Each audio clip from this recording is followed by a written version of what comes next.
Novel یہ دلوں کے رشتے بائی مریم عزیز، یہ اس کی پارٹ 5 ہے اور یہ آخری پارٹ ہے۔ پھپھو، دادو آپ کو بلا رہی ہیں، اس کی بھتیجی نے اسے پیغام دیا تو مڑ کر اسے دیکھنے لگی۔ آتی ہوں پھپھو، وہ غزل پھپھو کا فون ہے۔ اس نے جلدی سے استری کا پلگ کھینچا اور باہر نکلی۔ لو آ گئی۔ اسے دیکھتے ہی سعدیہ بیگم نے فون اسے تھما دیا۔ ہیلو ایمی۔ ایک پل کے لیے وہ ساکت رہ گئی۔ اس کی ایک ہارٹ بیٹ مس ہوئی تھی۔ وہ غزل کی آواز تو پہچان گئی تھی، لیکن یہ نام، اس کی خاموشی پر وہ کھلکھلا کر ہنس پڑی۔ مجھے پتا تھا تمہیں برا لگے گا، مون بھی تمہیں چڑھانے کے لیے ایمی کہتا تھا۔ وہ مسکرا بھی نہیں سکی۔ کیسی ہو؟ ٹھیک ہوں، تم سناؤ؟ بالکل ٹھیک ٹھاک، تمہیں بہت مس کرتی ہوں، دیکھ لو اس لیے تمہیں فون کر لیا، جبکہ تم لڑکی مڑ کے بھی نہیں دیکھا۔ میں بھی تمہیں بہت یاد کرتی ہوں۔ ایمن کے لہجے میں کچھ ایسا تھا، وہ کچھ لمحوں کے لیے خاموش ہو گئی۔ اچھا سنو، رزلٹ آنے والا ہے، امید ہے ہم دونوں پاس ہو جائیں گے، پھر بعد میں مارک شیٹ لینے اکٹھے چلیں گے، میں تمہیں فون کروں گی، ٹھیک ہے؟ غزل نے تسلی دی تھی۔ ایک اور بات، ڈاکٹر طلعت تھا نا، اس کا مجھے فون آیا تھا، تمہارا فون نمبر اور گھر کا ایڈریس پوچھ رہا تھا۔ پھر؟ وہ خوف زدہ انداز میں بولی۔ پھر کیا، میں نے یہ دے دیا۔ اب میرا خیال ہے مجھے تمہاری شادی پر آنے کی تیاری کرنی چاہیے، دیکھ لو میں نے تو پہلے ہی کہا تھا وہ تم پر فدا ہے۔ غزل، پہلے تمہیں مجھ سے پوچھ لینا چاہیے تھا۔ اس کے غصیلے انداز پر دوسری طرف خاموشی چھا گئی۔ کیوں، کیا ہوا؟ اب میں تمہیں کیا بتاؤں؟ بے بسی سے وہ گہرا سانس لے کر رہ گئی۔ پھر بھی ایمن، کچھ تو کہو، تم نے تو مجھے پریشان کر دیا ہے۔ میرے گھر والے اچھا نہیں سمجھیں گے، خاص طور پر میری بھابیاں، انہیں ایک اور ایشو مل جائے گا مجھے ٹیز کرنے کے لیے۔ اس میں برا لگنے والی کیا بات ہے؟ اچھا خاصا رشتہ ہے، اور پھر باقاعدہ پروپوزل بھیجے گا۔ ایمن نے بے اختیار اپنا سر تھام لیا۔ اب وہ کیسے اسے سمجھاتی؟ غزل پلیز میرا ایک کام کر دو، اسے منع کر دو، میرے گھر نہ آئے۔ ایک تو وہ مجھے بالکل پسند نہیں، دوسرا میری بات میری کزن سے چل رہی ہے۔ او ریئلی؟ کتنی بدتمیز ہو ایمن، اچھی خبر اب بتا رہی ہو۔ غزل، تم اسے منع کر دو گی نا؟ ہاں، تم فکر مت کرو۔ اور سب لاہور میں ٹھیک ہیں؟ ہاں سب ٹھیک ہے۔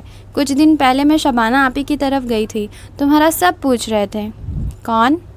اس کی ساری توجہ اس کے جواب پر مرکوز ہو گئی۔ آپی، شعیب بھائی، اون، حتیٰ کہ وہ رضیہ اور ڈھولو بھی۔ اور کیا، بس مون کی منگنی ہو رہی ہے۔ آپ ہی بتا رہی تھی بڑی پیاری لڑکی پسند کی ہے، اب مون اور اون کی اکٹھی شادی کرنی ہے۔ مون ان دنوں دبئی گیا ہوا تھا، ورنہ میں اس کی اچھی خاصی خرچائی کرتی۔ بہرحال کل اون کا فون آیا تھا، بتا رہا تھا مون آ گیا ہے، اب کل جاؤں گی۔ ہیلو؟ ایمن کی طویل خاموشی پر غزل زور سے بولی تو وہ چونک کر حواسوں میں آئی۔ ہاں بس پھر میرے فون کا انتظار کرنا۔ ہاں ٹھیک ہے، خدا حافظ، کہہ کر اس نے فون کریڈل پر ڈال دیا اور سست انداز میں چلتے ہوئے کمرے میں آ گئی۔ ابھی کپڑوں کا ڈھیر پڑا تھا جنہیں اسے پریس کرنا تھا، لیکن وہ چپ چاپ بستر پر لیٹ گئی۔ آنکھیں بند کرتے ہی کتنے ہی منظر آنکھوں میں گھومنے لگے، اور ان مناظر میں صرف ایک چہرہ تھا، وہ شرارت سے چمکتی آنکھیں، اس کے بہت قریب تھی، اس کے منہ پر کیک لگاتا ہوا، اس کے پیچھے بھاگتا ہوا، اندھیرے میں موم بتی جلاتا ہوا۔ اس نے پٹ سے آنکھیں کھول دی، ساتھ ہی 2 آنسو لکیر بناتے ہوئے اس کے بالوں میں جذب ہو گئے۔ ایمی؟ وہی آواز اس کے بہت قریب سنائی دی تو اس نے چونک کر ادھر ادھر دیکھا۔ وہ کہیں نہیں تھا، پر اس کی آواز بڑھتی جا رہی تھی۔ دل نے جو دیکھا تھا، نظریں بھی اب وہ دیکھ سکتی تھی، محسوس کر رہی تھی۔ اس کے بے آواز آنسو سسکیوں میں بدلنے لگے تو اس نے تکیہ منہ پر رکھ لیا۔ آؤ ایمن، اسے دیکھ کر وہ کھل کر مسکرایا تو وہ سر جھکا کر اندر آ گئی۔ بیٹھو۔ عادل نے صوفے کی طرف اشارہ کیا، مگر وہ یوں ہی کھڑی رہی۔ میں آپ سے شادی نہیں کر سکتی، اگر ہو سکے تو آپ یہ منگنی رکوا دیں۔ اور وہ اتنا حیران ہوا کہ بے اختیار کھڑا ہو گیا۔ وہ ایک نظر اس پر ڈال کر مڑنے والی تھی جب اس کی پکار پر رک گئی۔ پر کیوں ایمن؟ میں خوش نہیں ہوں، اور آپ نے یہی کہا تھا نا، یہ دلوں کا رشتہ ہے، اس میں محبت ضروری ہے۔ میں نے بہت کوشش کی میں خود کو اس رشتے کے لیے تیار کر سکوں، لیکن میں نے محسوس کیا ہے کہ میں آپ سے محبت نہیں کر سکتی۔ آپ بہت اچھے ہیں، لیکن میں آپ کو دھوکہ نہیں دے سکتی۔ وہ ابھی تک اتنا حیران تھا کہ اسے کوئی دلیل دے کر اسے مطمئن نہیں کر سکا۔ اس کی حیرانی بھی وجہ تھی، وہ تو اتنی بزدل تھی کہ کوئی اسے ناراض نہ ہو جائے، کسی مشکل کام سے بھی انکار نہیں کر پاتی تھی۔ کہاں وہ کتنی بڑی بات بے خوفی سے کہہ گئی تھی، اور احمد بذات خود بہت بزدل تھی، لیکن وہ محبت جس کا ادراک اسے کل ہوا تھا، وہ محبت کمزور نہیں تھی، اس محبت نے اسے بہادر بنا دیا تھا۔ لیکن وہ یہ نہیں جانتی تھی یہ بہادری اسے کافی مہنگی پڑنے والی ہے۔ اس کے انکار نے جیسے گھر میں طوفان کھڑا کر دیا تھا۔ میں پوچھتا ہوں تمہیں کس نے اتنی جرأت دی کہ تم اپنے بارے میں فیصلہ کرتی پھرو؟ اس کے بڑے بھائی سرفراز اس کے سر پر کھڑے چیخ رہے تھے۔ اس کی نظریں زمین پر گڑی تھی جبکہ دل الگ رک رک کر چل رہا تھا۔ اتنی منہ زور اور بدلحاظ لڑکی میں نے آج تک نہیں دیکھی۔ کل عادل نے جب آ کر مجھ سے کہا ایمن اسے شادی نہیں کرنا چاہتی اس لیے یہ منگنی نہیں ہوگی، تو میرا شرم سے سر ہی نہیں اٹھ رہا تھا۔ اتنی بے شرمی! وہاں یونیورسٹی سے یہی سیکھ کر آئی ہو؟ اچانک انہوں نے اپنا رخ ماں کی طرف کر لیا۔ یہ ساری آپ کی دی ہوئی چھوٹ ہے۔ میں نے کتنا منع کیا تھا نا، اسے نہ اتنا پڑھائیں۔ جہاں سب کی شادی جلدی کی ہے اس کی بھی کر دیں۔ آپ نے میری کہاں سنی؟ آپ دیکھ لیں۔ سرفراز بھائی نے اس کے جھکے سر کی طرف اشارہ کیا تو اس کی ماں نے شرمندہ ہو کر نظریں چرا لی۔ یونیورسٹی میں لڑکے بھی ہوتے ہیں، اور پھر انکار ایسے ہی تو نہیں کیا ہوگا، ہوگی کوئی وجہ۔ ناز بھابھی نے آنکھیں گھما کر سر سے پیر تک اس کا جائزہ لیا۔ تم اپنی بکواس بند رکھو۔ فیاض بھائی نے گرج کر اپنی بیوی کو گھورا تو وہ منہ ہی منہ میں بدبدا کر رہ گئی۔ تمہارے انکار کی اگر کوئی وجہ ہے تو ابھی بتا دو۔ اس نے بڑی مشکل سے اپنے بے جان ہوتے سر کو نفی میں حرکت دی۔ اور میری ایک اور بات یاد رکھنا ایمن، اگر کوئی ایسی بات نکلی میں خود تمہارا گلا دباؤں گا۔ اس سے پہلے کہ تم ہماری عزت کا جنازہ نکلو، اس گھر سے تمہارا جنازہ نکلے گا۔ سرفراز بھائی کے یہ سرد الفاظ اس کے اندر تک اتر گئے تھے۔ محفل برخاست ہو چکی تھی، سب اپنے کمروں میں جا چکے تھے، صرف وہ اور اس کی ماں سر جھکائے وہیں بیٹھے تھے۔ وہ اپنی پوری توانائی صرف کرتے ہوئے ان کے قریب آئی۔ امی، کیا آپ کو بھی میرا یقین نہیں؟ اب تک تو یقین ہی تھا ایمن، پر اب میرا یقین ڈگمگانے لگا ہے۔ میری سب سے فرما بردار بچی تم تھی، میں کم از کم تم سے ان سب کی امید نہیں رکھتی تھی۔ ماں کی ملامت بھری نظروں پر اس کا سر جھک گیا۔ پہلے تو تمہیں عادل پر کوئی اعتراض نہیں تھا، پھر اچانک ایسا کیا ہوا جو تم نے صاف اس کے منہ پر منع کر دیا؟ تم مجھے بتا سکتی تھی، میں مناسب طریقے سے بات کرتی۔ وہ اسی طرح سر جھکائے اپنے آنسو پیتی رہی۔ آج تمہارے بھائیوں نے تمہارے ساتھ ساتھ مجھ پہ بھی انگلی اٹھائی ہے۔ تم جانتی ہو تمہاری بھابیاں اب اس بات کا کیسا بتنگڑ بنائیں گی، ہر جگہ تمہیں بدنام کر کے رکھیں گی۔ اب ان کی آواز سے غصہ جھلکنے لگا تھا۔ ادھر دیکھو ایمن، میری طرف۔ انہوں نے اس کا چہرہ اونچا کیا۔ میرے ساتھ جھوٹ مت بولنا، تمہاری ماں ہوں میں، تمہاری رگ رگ سے واقف ہوں میں۔ تم میں تو اپنے بھائیوں کا غصہ، حتیٰ کہ بھابھیوں کی شکی نظریں برداشت کرنے کی ہمت نہیں تھی۔ آج ایسا کیا ہوا جس نے تمہیں اتنی ہمت دے دی ہے جو تم عادل کے سامنے کھڑی ہو کر اسے منع کراؤ؟ بھابھیوں کی باتیں بھی تم نے سن لی، بھائیوں کا غصہ بھی برداشت کر لیا۔ ان کی کھوجتی نظریں محسوس کر کے اس نے نظریں جھکا لی۔ مجھے عادل بھائی پسند نہیں۔ سعدیہ بیگم نے جھٹکے سے اس کے چہرے سے ہاتھ ہٹایا۔ پسند کیا ہے ایمن؟ پھر پسند کون ہے تمہیں؟ ان کے سلگتے ہوئے انداز پر اس کی آنکھوں میں آنسو آ گئے۔ باہر سے آنے والا کوئی رشتہ تمہیں پسند نہیں آتا، اور اب تمہیں عادل بھی پسند نہیں۔ جب دل اور نظریں میں کوئی سما جائے تب کوئی دوسرا نہیں جچتا۔ وہی تم سے پوچھ رہی تھی، اور یہ کون تمہاری نظروں اور دل میں سما گیا ہے؟ ان کے لہجے پر اس کا چہرہ خفت سے سرخ ہو گیا۔ ایسا کچھ نہیں ہے امی، ایسا ہونا بھی نہیں چاہیے ایمن، ورنہ تمہارے بھائی عزت اور اپنی انا کے لیے کچھ بھی کرنے سے دریغ نہیں کریں گے۔ وہ اٹھ کر چلی گئی جبکہ وہ وہیں بیٹھی رہ گئی۔ آنسو خاموشی سے زمین پر گرتے رہے۔ سنا ہے تمہاری شادی ہو رہی ہے؟ غزل کی آواز پر مون نے شرارت سے اس کا چہرہ دیکھا۔ یہ افواہ کس دشمن نے اڑائی ہے؟ میں نے تو کم از کم بالکل یہی سنا ہے۔ اپنی طرف دیکھتا پا کر روہن نے جلدی سے ہاتھ کھڑے کر کے کہا، بے فکر رہو، ابھی نہیں کر رہا، تم اپنی دوست کو سناؤ۔ ہاں، وہ ایک دم کچھ یاد آنے پر سیدھی ہوئی۔ کچھ دن پہلے ٹونی کا فون آیا تھا۔ وہ ایمن کا ایڈریس اور فون نمبر مانگ رہا تھا۔ مون اور اون نے بے ساختہ ایک دوسرے کو دیکھا۔ پھر کیا؟ میں نے دے دیا۔ تم نے کیوں دیا؟ مون کے ماتھے پر بل پڑ گئے تو غزل نے حیرت سے اسے دیکھا۔ پرابلم کیا ہے؟ ایمن کو بتایا تو وہ بھی کاٹ کھانے کو دوڑی تھی اور اب تم بھی کھانے کو تیار ہو۔ مون نے بے اختیار گہرا سانس لے کر خود کو نارمل کیا۔ ایمن نے کیا کہا؟ اون نے پوچھا۔ اس نے کہا میں ٹونی کو منع کر دوں۔ ایکچولی اس کے گھر والے کافی کنزرویٹو ہیں، دوسرے اس کی بات اس کے کزن سے چل رہی ہے۔ اون کی نظریں بے ساختہ مون کی طرف اٹھی۔ اس کے دیکھنے پر مون نظریں چرا کر غزل کو دیکھنے لگا۔ پھر کب کر رہی ہیں ایمن شادی؟ اون نے مسکرا کر غزل کو دیکھا۔ یہ تو مجھے پتہ نہیں، رزلٹ پر آئے گی لاہور، پھر پوچھوں گی۔ باتوں کے دوران اس نے سرسری سی نظریں خاموش بیٹھے مون پر ڈالی۔ وہ دوبارہ مسکرا کر غزل کی طرف متوجہ ہو گیا۔ اپنے پاس ہونے کی خبر سن کر وہ کتنی ہی دیر گمسم رہی۔ اس ایک منزل کو پانے کے لیے اس نے کیا کھویا اور کیا پایا، اس کا حساب کرنے بیٹھی تو سب سے بڑا نقصان دل کا ہوا تھا۔ بے شک اس کی زندگی میں سکون اور اطمینان نہیں تھا، پر ایسی بے چینی بھی نہیں تھی۔ جس سے محبت کی تھی وہ تو اپنی دنیا میں مست ہوگا، اسے یاد بھی نہیں ہوگا کہ ایک تھی ایمی جو بہت عام سی تھی پر جس کے لیے وہ بہت خاص سا تھا۔ آزردگی سے سوچتی ہوئی وہ سرفراز بھائی کے کمرے کی طرف چلی آئی۔ کون؟ اس کی دستک کے جواب میں سرفراز بھائی کی بھاری آواز سنائی دی تو وہ تھوک نگلتے ہوئے اندر داخل ہو گئی۔ اسے دیکھ کر وہ حیران ہوئے تھے۔ وہ میرا رزلٹ آ گیا ہے، مارک شیٹ لینے جانا ہے۔ تو ان کے سوال پر وہ بس انہیں دیکھ کر رہ گئی۔ میرے پاس تو اتنا وقت نہیں، آج کل کام بہت زیادہ ہے، اور پہلے بھی تم خود آتی جاتی تھی، اب بھی چلی جاؤ۔ وہ اسے بہت جواب دے کر بے نیازی سے نوٹ گننے لگے۔ اس نے بھابھی کی طرف دیکھا۔ اس کی معنی خیز نظریں خود پر محسوس کر کے وہ تیزی سے باہر نکل گئی۔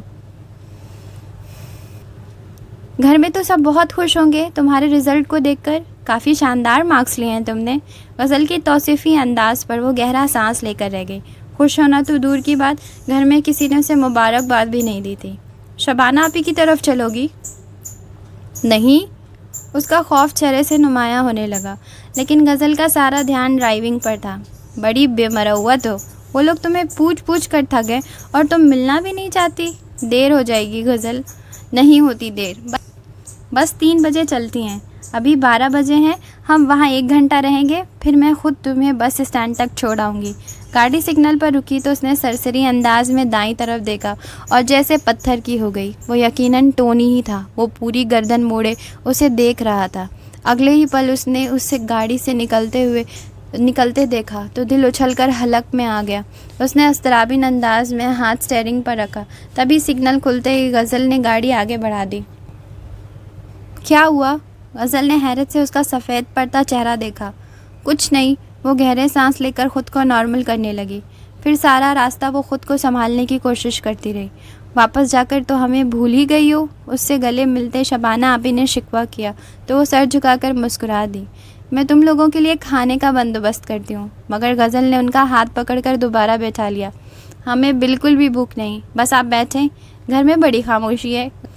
آج کل مون اور اون دونوں شعیب کے ساتھ آفس جاتے ہیں۔ ابھی شعیب کو تم دونوں کے بارے میں بتانے کے لیے فون کیا تھا، وہ اور اون تو باہر گئے، مون سے بات ہوئی تھی۔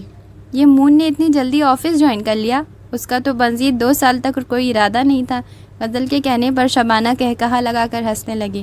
ہاں تھا تو پھر خود ہی کہنے لگا اگر فارغ رہوں گا تو کون بیکار آدمی کو اپنی لڑکی دے گا۔ اچھا، تو یہ ساری محنت شادی کے لیے ہو رہی ہے؟ اللہ کرے، ورنہ میں تو ہار گئی ہوں اسے راضی کرتے کرتے۔ چاہتی ہوں دونوں بہویں ایک ساتھ آ جائیں تاکہ گھر میں رونق ہو جائے۔ وہ جو خاموش تماشائی بنی سن رہی تھی، گہرا سانس لے کر رہ گئی۔ میں نے اس کے لیے کافی لڑکیاں دیکھی ہیں، تصویریں ہیں میرے پاس، آؤ دکھاؤں؟ آؤ ایمن۔ اسے یوں ہی بیٹھا دیکھ کر وہ دوبارہ مڑی۔ آپی آپ چلیں، اگر آپ مائنڈ نہ کریں تو میں چائے بنا لوں؟ ارے اس میں مائنڈ کرنے والی کون سی بات ہے، میں بنا دیتی ہوں۔ نہیں آپ چلیں، میں آپ دونوں کے لیے بھی بنا لیتی ہوں۔ انہیں بھیج کر وہ کچن میں آ گئی۔ چائے کی واقعی طلب ہو رہی تھی، شاید تھکاوٹ کی وجہ سے۔ کاش میں یہاں نہ آتی۔ ابلتی ہوئی چائے کو دیکھتے ہی اس نے بے اختیار سوچا۔ کپ لینے کے لیے وہ جوں ہی مڑی اپنی جگہ تھم سی گئی۔ دروازے کے درمیان کھڑا وجود کوئی ایلیوژن نہیں تھا، ایک حقیقت تھی۔ اس کے دیکھنے پر بھی مون نے اس پر سے اپنی نظریں نہیں ہٹائی تھی۔ اس کے یک ٹک دیکھنے پر وہ عجیب سی کیفیت کا شکار ہو کر خود ہی نظریں جھکا گئی۔ السلام علیکم۔ اس کی بولتی خاموشی کو اس نے توڑا تھا، وعلیکم السلام، کیسی ہو؟ ٹھیک ہوں، آپ؟ تمہارے سامنے ہوں۔ ایمن نے ایک نظر اس پر ڈالی جو فارمل ڈریسنگ میں بہت اچھا لگ رہا تھا۔ بھابھی کہاں ہیں؟ اس کے سوال پر اچانک اسے اپنی پوزیشن کا احساس ہوا۔ وہ جو اپنا گھر سمجھ کر کچن میں چائے بنانے کھڑی ہو گئی تھی، وہ شاید اوپر گئی ہیں۔ مجھے چائے بنانی تھی، اس لیے میں اس کے شرمندہ انداز پر وہ ذرا سا مسکرایا۔ ڈونٹ بی فارمل، مجھے اچھا لگا تمہارا یہ مالکانہ انداز۔ ایمن نے بغور اس کا چہرہ دیکھا جہاں طنز کی رمق تک نہیں تھی۔ چائے ملے گی؟ وہ جو ان لفظوں میں الجھ رہی تھی چونک کر چولہے کی طرف مڑی، پھر اس کے ہاتھ سے کپ لے کر بھی وہ وہیں کھڑا رہا۔ وہ وہاں سے ہٹ جانا چاہتی تھی لیکن وہ ایسا کر نہیں پا رہی تھی۔ غزل بتا رہی تھی تمہاری منگنی ہو رہی ہے۔ نہیں، میری منگنی نہیں ہوئی، وہ جلدی سے بولی۔ واقعی؟ اسے لگا وہ خوش ہوا ہے۔ غزل بتا رہی تھی آپ منگنی کر رہے ہیں۔ بہت خوبصورت ہے آپ کی ہونے والی فیانسی۔ اچھا، وہ ہلکے سے مسکرایا۔ تمہارا اپنے بارے میں کیا خیال ہے؟ مطلب اپنی شکل کے بارے میں؟ وہ حیران ہو کر اسے دیکھنے لگی۔ ٹھیک ہوں، لیکن مجھے تو بڑی خوبصورت لگتی ہو جی۔ آج تو وہ اسے جھٹکے پہ جھٹکا دے رہا تھا۔ میرا مطلب ہے میری فیانسی کی شکل بالکل تمہاری طرح ہے اور وہ مجھے تو بہت خوبصورت لگتی ہے۔ دل جو کچھ لمحوں کے لیے کچھ خوش فہم ہو کر گنگنانے لگا تھا، بجھ سا گیا۔ بھابھی کو میں نے پہلے ہی اپنی پسند بتا دی ہے کہ لڑکی گوری اور خوبصورت ہونی چاہیے۔ تم تو جانتی ہو میں کتنا حسن پرست ہوں۔ دوسرا، اس کا سینس آف ہیومر اچھا ہونا چاہیے کیونکہ میری عادت ہر کسی سے مذاق کرنے کی ہے۔ میرے مزاج کی ہوگی تو کم از کم مجھے انڈرسٹینڈ تو کر سکے گی کہ میں مذاق کر رہا ہوں، ورنہ تو وہ یہی سمجھے گی کہ میں کسی کی کمزوری کو نشانہ بنا رہا ہوں۔ تیز اور ماڈرن لڑکیاں مجھے پسند نہیں، شریف اور گھریلو لڑکی ہونی چاہیے کیونکہ بنیادی طور پر میں خود کافی شریف ہوں۔ لڑکی کا سمجھدار ہونا بہت ضروری ہے تاکہ وہ میرے ظاہر کے ساتھ ساتھ باطن کو بھی سمجھ سکے۔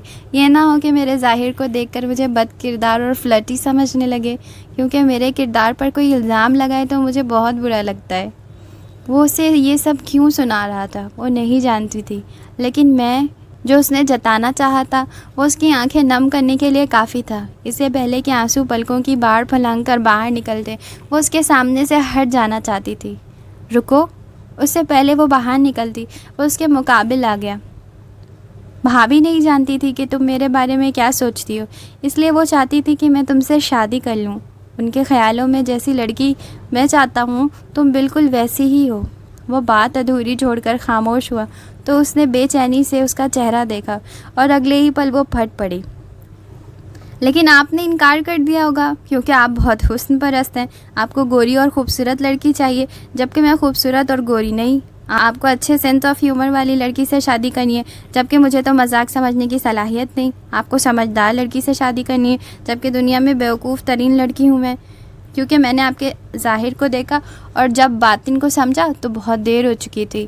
میں نے بہت غلط کیا، میں جانتی ہوں۔ میں نے آپ سے معافی بھی مانگی تھی کیونکہ میں جان گئی تھی کہ آپ بہت اچھے ہیں۔ آنسو اس کے لاکھ کوشش کے باوجود اس کے گالوں پر پھسل چکے تھے۔ آپ کو شریف لڑکی سے شادی کرنی ہے اور آپ کے نزدیک میں شریف نہیں ہوں کیونکہ میں تنہائی میں غیر مرد کے ساتھ اس کمرے میں آ گئی تھی۔ وہ سر جھکائے سب کہہ رہی تھی، سر اٹھا کر اس کا چہرہ دیکھنے لگی۔ میں بری نہیں ہوں لیکن پھر بھی ہر ایک کو اپنی شرافت کی گواہی دیتی پھر رہی ہوں۔ میں انسان ہوں، غلطی ہو گئی، پر میں کسی غلط نیت سے اس کے ساتھ نہیں گئی تھی۔ مجھے بس انسانوں کو پرکھنا نہیں آتا۔ اس کے آنسوؤں میں روانی آ گئی تو لفظ بھی ساتھ چھوڑنے لگے۔ وہ بھاگنے کے انداز میں وہاں سے نکلی۔ چاچو، آپ یہاں کیوں اسٹیچو آف لبرٹی بن کے کھڑے ہیں؟ اون اس کے کان کے پاس آ کر زور سے چیخا تو اس نے ناگواری سے اسے دیکھا۔ آفس سے کیوں بھاگ آئے تھے؟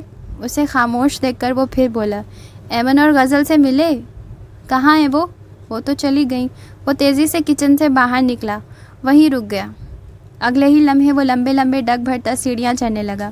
اون نے حیرت سے اس کا انداز دیکھا تھا۔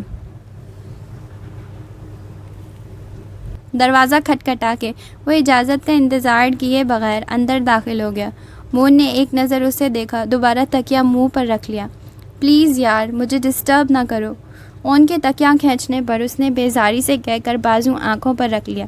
نیچے ممی اور پاپا کی گول میز کانفرنس چل رہی ہے کہ آپ کے ہاتھ پیلے کر دینے چاہیے کیونکہ آپ کی حرکتیں دن بدن مشکوک ہوتی جا رہی ہیں۔ نہ کھانا کھاتے ہیں، نہ پیتے ہیں اور نہ ہی پہلے جیسی بندروں والی حرکتیں کرتے ہیں۔ اس نے کوئی جواب نہ دیا تو اون مسکرا کر اسے دیکھتا رہا۔ اس کے کندھے پر سر رکھ کر اس کے ساتھ لیٹ گیا۔ ہٹو یار، کیا فضول حرکتیں کر رہے ہو؟ مون نے اسے پیچھے دھکیلنا چاہا تو وہ اور سختی سے اس کے ساتھ لپٹ گیا۔ اگر محبت ہو جائے تو بتا دینا چاہیے۔ مون نے آنکھیں کھول کر اس کے گھنے بالوں والا سر کو دیکھا، تبھی اون نے تھوڑی اس کے کندھے پر ٹکا کر چہرہ اونچا کیا۔ ایمن کی بات کر رہا ہوں، مجھے تو افسوس اس بات کا ہو رہا ہے آپ نے مجھ سے بھی شیئر نہیں کیا، اور جب میں نے پوچھا تب کیسے آپ نے میرا مذاق اڑایا تھا۔ تب میں واقعی اسے محبت نہیں کرتا تھا۔ مون کا انداز تھکا تھکا سا تھا۔ کھلی آنکھوں کے سامنے اچانک موم بتی کی لو کے سائے میں لرزتی پلکیں اور بھیگا چہرہ لہرانے لگا۔ تو پھر یہ واردات کب ہوئی؟ اون ایک دم آلتی پالتی مار کر بیٹھ گیا۔ بس ہو گئی۔ ایک اندھیری رات میں اتنا عرصہ یہ سمجھنے کی کوشش کرتا رہا کہ یہ واقعی محبت ہے یا کچھ لمحوں کا اثر۔ پھر کیا نتیجہ نکلا؟ اون نے شرارت سے اس کا چمکتا چہرہ دیکھا۔ محبت ہے یار، اس کی شرارت پر وہ جھلا کر بولا۔ اور جو اس کی منگنی، کوئی منگنی نہیں ہوئی اس کی۔ مون نے جلدی سے بولا۔ وہ فرض کریں اگر ہو جاتی تو میں وہ منگنی توڑوا دیتا۔ شاباش! اس کے ٹھوس لہجے پر اون نے اس کا کندھا تھپ تھپا کر اسے داد دی۔ تو اب کیا مشکل ہے؟ ایک گڑبڑ ہو گئی ہے یار۔ مون نے اسے دوپہر کا سارا واقعہ سنا دیا۔ چاچو، بجائے اس کے کہ آپ اپنا حال دل سناتے، آپ اس کا دل جلانے بیٹھ گئے۔ بس یار، میں نے تو مذاق کیا تھا۔ وہ ایک دم سیریس ہو گئی۔ اس سے پہلے کہ میں کوئی وضاحت دیتا وہ وہاں سے چلی گئی تھی۔ اب پھر کیا؟ اس سے ملنے جانا پڑے گا، کیونکہ میں ایک مشرقی لڑکا ہوں، اپنی شادی کی بات خود نہیں کر سکتا۔ تم بھابھی اور بھائی جی سے بات کر لینا۔ وہ دوبارہ تکیہ سر کے نیچے رکھ کر لیٹ گیا۔ جا کب رہے ہیں؟ صبح ہی نکلوں گا، بڑی جلدی ہے۔ پہلے ہی اپنی محبت کو سمجھنے میں اتنی دیر کر دی، یہ نہ ہو کوئی ولن ہی درمیان میں آ جائے۔ اس سے پہلے ہی تمہاری چچی کو یہاں لے کر آنا ہوگا۔ ایمن چچی اور مون چاچو، واہ کیا جوڑی ہے۔ اون نے شرارت سے مون کو دیکھا اور پھر دونوں کہکہا لگا کر ہنس پڑے۔ ابھی پچھلے الزامات کے زخم تازہ تھے کہ ایک اور طوفان اس کی زندگی میں داخل ہوا تھا۔ وہ ابھی گھر میں داخل ہوئی تھی کہ اسے اطلاع ملی تھی کہ ڈاکٹر طلعت اور اس کی فیملی آئی تھی اس کا پروپوزل لے کر۔ وہ جہاں تھی وہیں کھڑی رہ گئی تھی۔ تینوں بھابیاں کچن کے دروازے میں کھڑی معنی خیز نظروں سے اسے دیکھ رہی تھی۔ سرفراز بھائی ڈرائنگ روم میں تھے۔ فیاض اور نیاز بھائی نے جن نظروں سے اسے دیکھا تھا وہ اندر تک کانپ کر رہ گئی تھی۔ وہ تیزی سے اپنے کمرے کی طرف بڑھی تھی اور ابھی ڈاکٹر طلعت کے خوف سے باہر بھی نہیں نکلی تھی کہ سرفراز بھائی کی گرجتی ہوئی آواز پر بے ساختہ سہم کر دیوار سے جا لگی۔ دہاڑ کی آواز کے ساتھ دروازہ کھلا تھا۔ سرفراز بھائی کے پیچھے کتنے ہی چہرے اندر داخل ہوئے۔ انہوں نے اس کے قریب پہنچتے ہی ایک تھپڑ اس کے منہ پر مارا تھا۔ وہ زمین پر جا گری۔ ابھی وہ سنبھل بھی نہیں پائی تھی کہ انہوں نے بالوں سے پکڑ کر اسے کھڑا کر دیا۔ درد کے مارے اس کی چیخ نکل گئی۔ وہ اس کے بالوں سے پکڑے جھٹکے دے رہے تھے۔ اس کی چیخوں پر امی بے ساختہ آگے بڑھی تھی۔ چھوڑو سرفراز۔ نہیں امی، انہوں نے سختی سے کہہ کر ہاتھ جھٹک دیا۔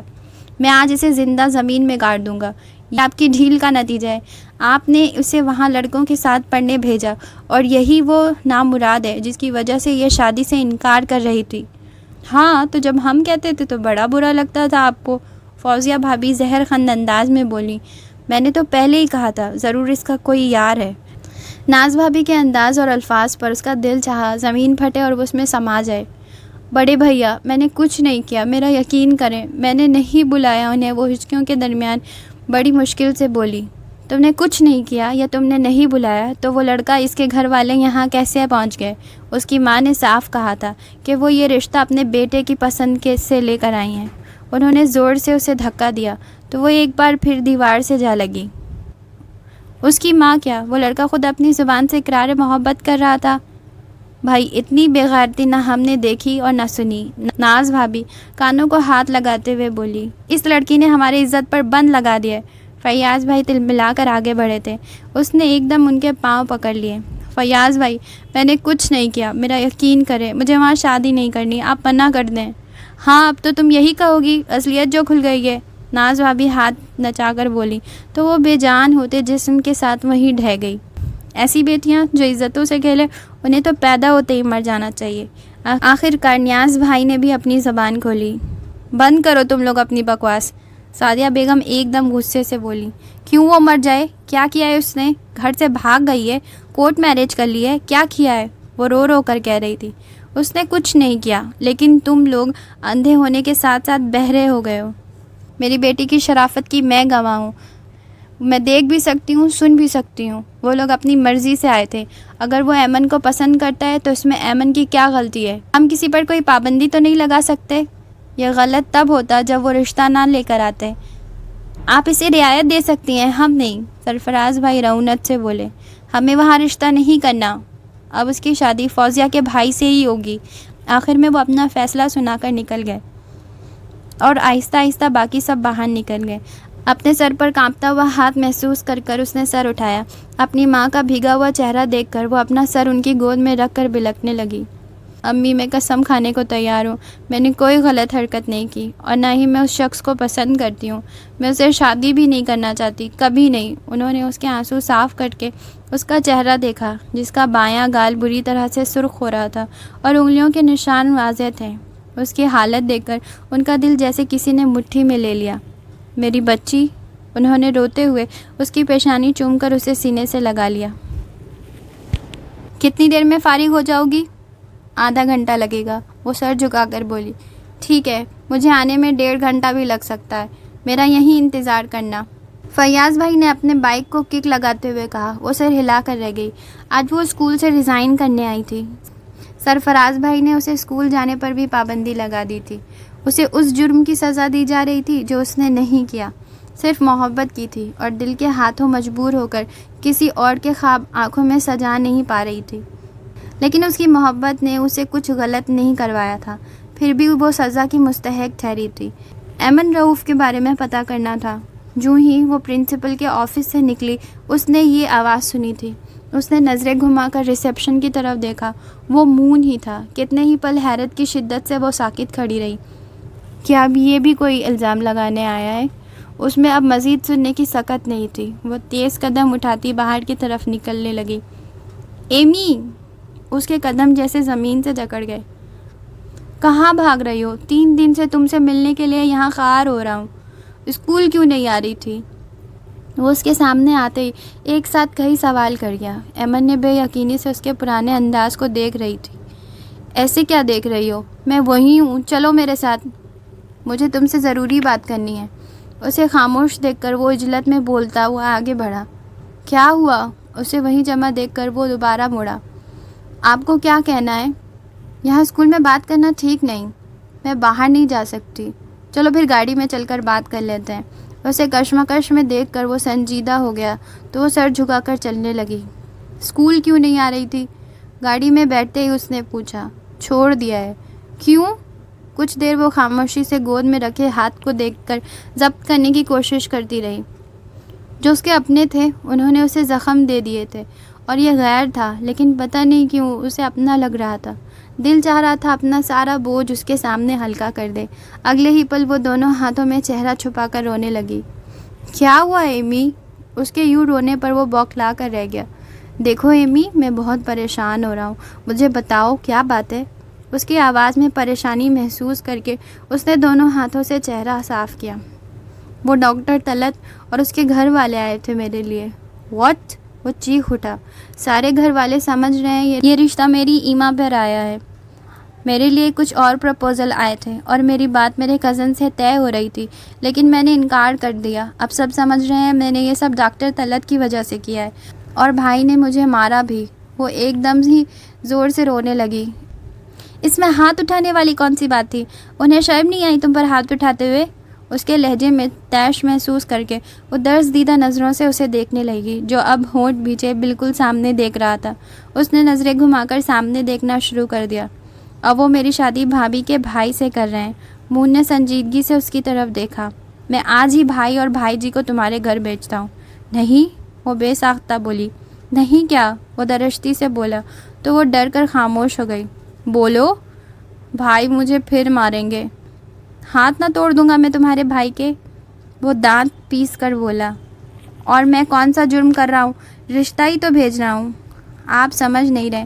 اگر انہیں ذرا سی بھی بھنک پڑ گئی کہ میں آپ کو جانتی ہوں تو وہی سمجھیں گے کہ تو میرا اور آپ کا کوئی چکر تھا۔ وہ اتنی لاچاری سے بولی کہ باوجود کوشش کے اس کے منہ سے نکل گیا، تو تھا نہیں؟ کب تھا؟ وہ بے ساختہ حیرت سے اسے دیکھنے لگی تو اس کے انداز پر وہ مسکرا اٹھا۔ تمہاری طرف سے نہیں تھا پر میری طرف سے تو ہے، سنا نہیں جو میں 3 دن سے اس اسکول کے چکر کاٹ رہا ہوں؟ اس کی حیرت میں کوئی کمی نہ آئی اور اس نے بس سر ہلا دیا۔ تم نے اس دن خود کہا تھا تم دنیا کی بیوقوف ترین لڑکی ہو، اور اسی وقت میں تمہاری بات پر ایمان لے آیا تھا۔ سچی مذاق سمجھنا نہیں آیا؟ اس دن بھی میں مذاق کر رہا تھا، تم مجھے کسی قسم کی وضاحت کا موقع دیے بغیر آ گئی۔ سب کچھ خود سے ہی اخذ کر لیا تم نے۔ تمہیں ایسا سوچا بھی کیسے کہ میں تمہیں اچھے کردار کا نہیں سمجھتا؟ میں جتنا خود پر یقین کرتا ہوں اتنا ہی تم پر بھی یقین کرتا ہوں۔ تمہارے کردار سے تو میں پہلے ہی دن متاثر تھا۔ یہ الگ بات ہے کہ محبت بہت بعد میں ہوئی۔ حسن پرست ہوں، اسی لیے تو تمہیں پسند کرتا ہوں۔ میرے نزدیک تم سب سے خوبصورت لڑکی ہو، اور اس پر اتنا یقین کرتا تھا۔ یہی سوچ اس کی آنکھیں جھلملانے کو کافی تھی۔ اب اس طرح رونے کی بالکل ضرورت نہیں ہے۔ میں ہمارے درمیان کسی ویلن کو آنے نہیں دوں گا، اور اگر گھر میں کسی کو پتہ چل گیا کہ ہم نے ایک دوسرے کو جانتے ہیں تو وہ کبھی نہیں مانیں گے۔ ان کی ایسی کی تیسی، میں اٹھا کر لے جاؤں گا تمہیں۔ اگر ایسے ہی کرنا تھا تو میں ابھی نہ آپ کے ساتھ چلی جاتی۔ وہ نروٹھے لہجے میں بے ساختہ بولی تو مون کے کہے پر اسے اپنے جملے کا احساس ہوا۔ چلو پھر ایسا ہی کرتے ہیں۔ مون کے کہنے کے ساتھ گاڑی سٹارٹ کر دی تو اس نے گھبرا کر دروازہ کھولنا چاہا جو پہلے ہی لاک ہو چکا تھا۔ مون پلیز، وہ گھبرا کر اس کی طرف مڑی جو محظوظ نظروں سے اس کی گھبراہٹ دیکھ رہا تھا۔ اوکے، اس کا دوبارہ رونے والا موڈ دیکھ کر اس نے خود کو سنجیدہ کیا۔ یہ بتاؤ تمہارے گھر والے ہمیں جانتے ہیں؟ نہیں، کبھی کسی نے پوچھا ہی نہیں، بس اتنا جانتے ہیں میں کسی گھر میں رہتی تھی۔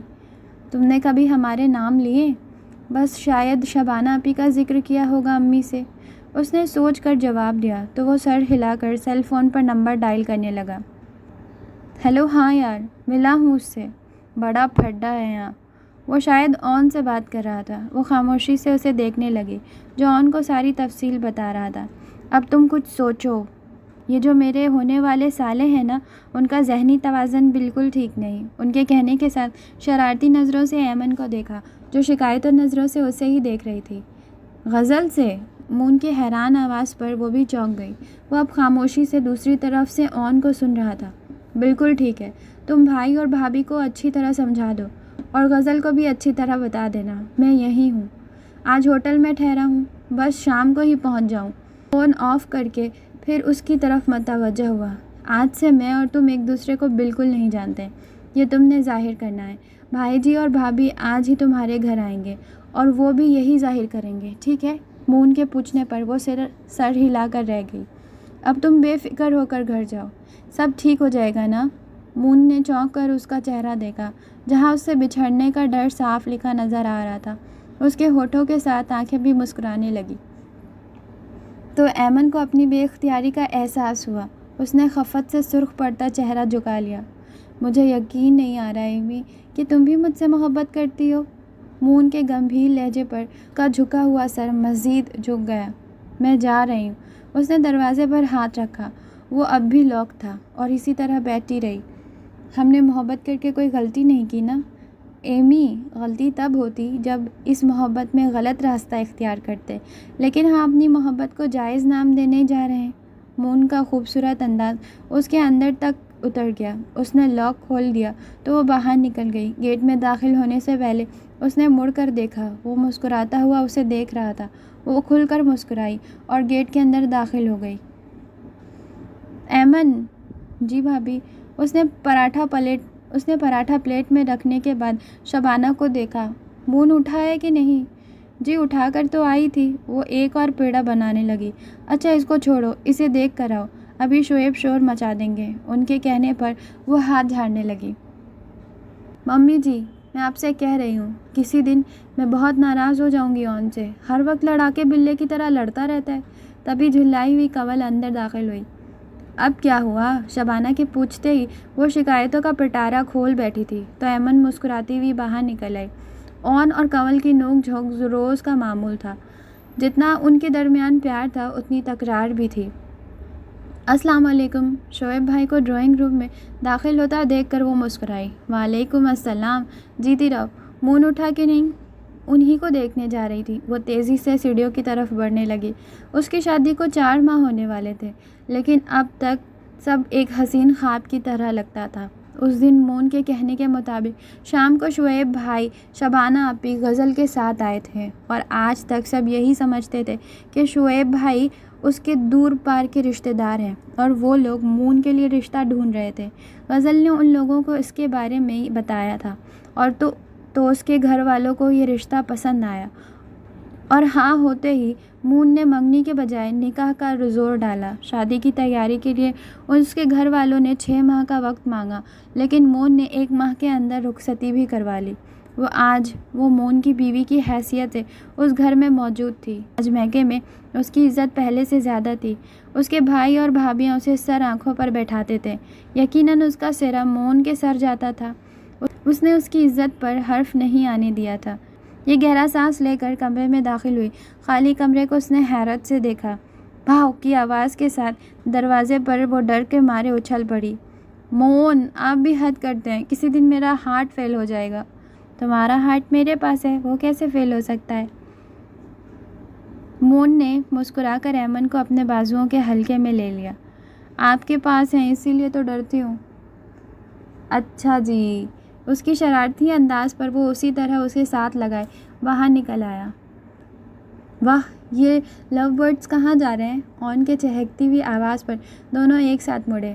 ناشتہ کرنے چلو گے؟ میں بھی وہیں جا رہا ہوں۔ ایمن، تمہارے لیے۔ اون نے بند مٹھی اس کے سامنے کی تو اس نے جلد سے اپنی ہتھیلی اس کے آگے پھیلا دی، لیکن اگلے ہی پل اس نے چیختے ہوئے ہتھیلی الٹ دی۔ ربڑ کی چھپکلی دور جا گری تھی۔ منہ بنانے پر ان دونوں نے ہاتھ پر ہاتھ مار کر قہقہا لگایا اور سیڑھیاں اترنے لگے۔ زندگی زندہ دلی کا نام تھی۔ اس کا احساس اسے اس گھر کے مکینوں کے ساتھ رہ کر ہوا تھا، اور مون کی زندگی میں داخل ہونے کے بعد تو وہ زندگی کا ہر لمحہ جی رہی تھی۔ ان دونوں کے قہقہے پر اس نے چونک کر سامنے دیکھا اور خود بھی مسکرا کر سیڑھیاں اترنے لگی۔